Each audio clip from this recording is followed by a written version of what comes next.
This is a kind of a cynical town sometimes. And there was a lot of talk about, gosh, maybe the president's last 2 years weren't going to be so exciting.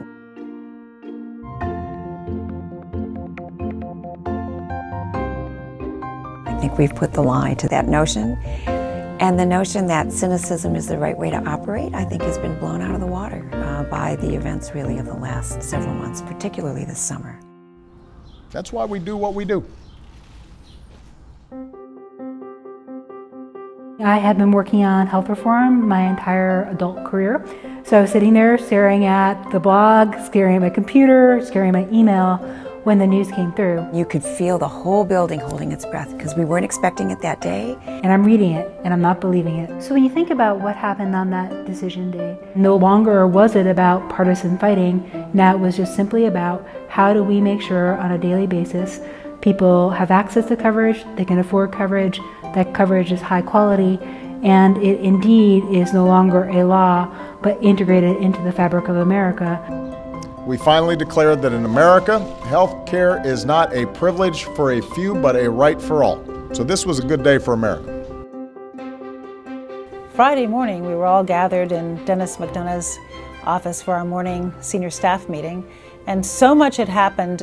We'd already had the court decision come down just the day before about the Affordable Care Act. And we really weren't expecting any more news as early as Friday. And an aide brought in a note to Valerie Jarrett, and she opened the note and her face lit up. And it said, marriage equality, we win 5-4. And so I said, my goodness, we weren't expecting it, it came down. And so the room went up in applause, and several of us went down to tell the president, and he came down and gave amazing remarks in the Rose Garden and changed the world. Sometimes there are days like this, when that slow, steady effort is rewarded with justice that arrives like a thunderbolt.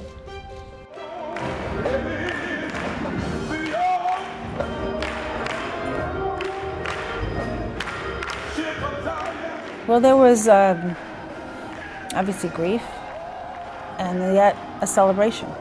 And I think what was clear to me when I first walked in and saw the size of the crowd that was there was just how revered Reverend Pinckney was and how much he meant to the community.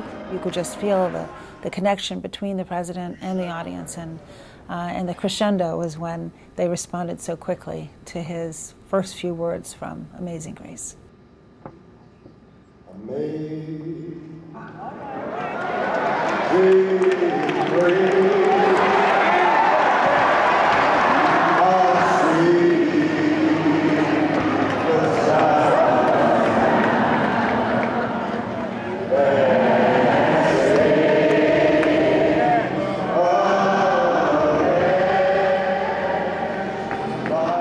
I knew that week when the President gave that incredible eulogy in South Carolina. The healthcare decision came down, the gay marriage decision came down. I knew that we were about done with Cuba, and I knew that Iran was coming, and it almost felt like it was over to us, after these dramatic domestic and social breakthroughs. We did not know we were going to get this deal done. If you remember the team was out in Vienna for weeks. Secretary Kerry was abroad in one place for a longer period of time than any Secretary of State's gone anywhere. I was able to go into the Oval Office with Susan Rice and tell the President that we were going to have a deal, that this was going to get done. We learned that the deal was going to be complete the day before, although that wasn't public, that afternoon. Because Vienna is 6 or 7 hours ahead, we had to spend that night getting ready for that rollout, writing his remarks almost overnight, because, again, they were going to announce it in the afternoon in Vienna. So it started very early. We saw him right before he gave the remarks, and then afterwards, we all were able to reflect on the fact that this is, actually what he was going through is all the people who no longer work here. That there are people across the last 6.5 years who were part of this, and so we were actually talking to him about all the people who were part of this who weren't able to be there that day. There are very few days where you come to work and history happens. The day that our embassy opened in Havana formally and the Cubans raised their flag over an embassy here and again played the Cuban and American national anthems, I think was a day that marked in many respects the end of a period of history. Cuba-US relations were a symbol of the Cold War, the kind of the last remaining symbol of the Cold War. You had both the embassy openings with Cuba and the Iran nuclear deal take place in that proximity is a fairly remarkable testament to the fact that you can realize that promise of engagement and that it takes time. For me this summer, the personal highlight is without a doubt his visit to El Reno prison in Oklahoma. First of all, he's the first president to ever visit a federal prison. It was huge. It was absolutely, it was amazing.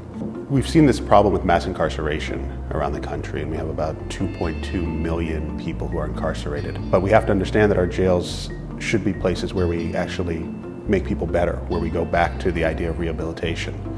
And you can't send that message without actually being there and seeing what is happening there. I think what we saw this summer were the results of, in some cases, decades of work of people who were committed to a cause, who believed that if they just kept at it and kept at it and kept at it, that what might come down would seem like a thunderbolt, but it was truly work that had taken so long to come to fruition.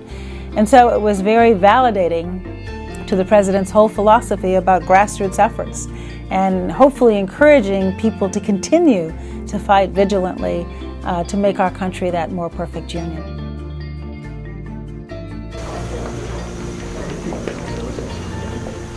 Last swing week.